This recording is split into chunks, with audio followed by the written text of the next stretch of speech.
Dia dipenjara selama 25 tahun untuk jenayah yang dia tak buat. Lepas dia bebas, bekas isteri dia datang saman dia, tuntut duit pampasan. Wah, gila betul cerita pakcik ni. Ini Steven Phillips. Tak ada hujan, tak ada ribut. Tahun 1982, Steven kena tangkap dan disabitkan atas kes serangan seksual. Walaupun dia ada alibi jelas, tapi semua tu tak dipedulikan. Macam-macam lagi lah berlaku. Memang suai betul. Akhirnya hakim jatuhkan hukuman 30 tahun penjara kepada Steven Phillips. Masa tu Steven dan isteri dia baru sambut kelahiran anak pertama, tapi dalam sekelip mata bisnes dia musnah, keluarga terpisah dan dia dipenjara tanpa tahu bila atau adakah dia akan bebas semula. Isterinya ada datang melawat selama 3 tahun pertama. Lepas tu lawatan tiba-tiba berhenti, dia minta cerai dan akhirnya dia kahwin dengan orang lain. Steven heartbroken. Selepas 25 tahun dalam penjara, Steven dibebaskan awal sebab kelakuan baik. 1 tahun kemudian, keputusan ujian DNA moden keluar dan membuktikan dia memang tak bersalah. Suspek sebenar berjaya dikenal pasti. Mahkamah bersihkan nama dia dan kerajaan beri pampasan $6 juta.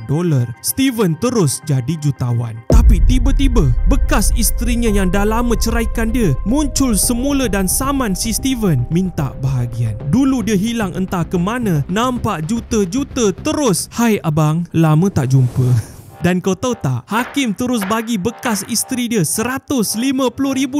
Suih betul weh. Steven kena buat rayuan baru keputusan itu dibatalkan. Itu pun selepas 2 tahun dia lawan kes. Kes tu pula telan duit lawyer dekat ratusan ribu. Walaupun dah bebas, hidup dia tetap susah. Dia susah tidur, susah percaya orang dan selalu risau polis akan datang tangkap dia tanpa sebab. Lepas tu Steven mula cari orang lain yang senasib dengan dia, orang yang dipenjara tanpa sebab. Sama-sama mereka tubuhkan organisasi House of Renewed Hope untuk tolong banduan yang mohon bantuan.